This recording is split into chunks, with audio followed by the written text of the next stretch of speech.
உங்களில் யார் அடுத்த ஜிடி நாயுடு பொறியியல் மாணவர்களுக்கான பிரத்யேக போட்டி. மாணவர்களை உடனே ரெஜிஸ்டர் பண்ணுங்க. ரூபாய் 10 லட்சம் பரிசுகளை வெல்லுங்க. இந்திய ராணுவத்தின் புதிய தலைமை தளபதியாக லெப்டினன்ட் ஜெனரல் தீரஜ் சேத் அவர்கள் நியமிக்கப்பட்டிருக்கிறார்கள்.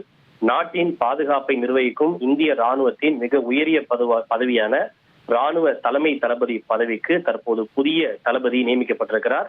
புதிய தளபதியாக நியமிக்கப்பட்டிருக்கக்கூடிய ஜெனரல் தீரஜ் சேத் அவர்கள் தற்போது துணை தளபதியாகவும் செயல்பட்டு வருவது குறிப்பிடத்தக்கது. லெப்டினன்ட் ஜெனரல் தீரஜ் சேத் அவர்கள் வரும் 30ஆம் தேதியன்று ராணுவ தலைமை தளபதியாக பதவியேற்பார் என்று எதிர்பார்க்கப்படுகிறது. அன்றைய தினம்தான் தற்போது ராணுவ தலைமை தளபதியாக இருக்கும் பூபேந்திர திவேதியினுடைய பதவிக்காலம் நிறைவடைகிறது. அன்றைய தினமே தீரஜ் சேத் அவர்களும் ராணுவ தலைமை தளபதியாக பதவியேற்றுக் கொள்வார் என எதிர்பார்க்கப்படுகிறது.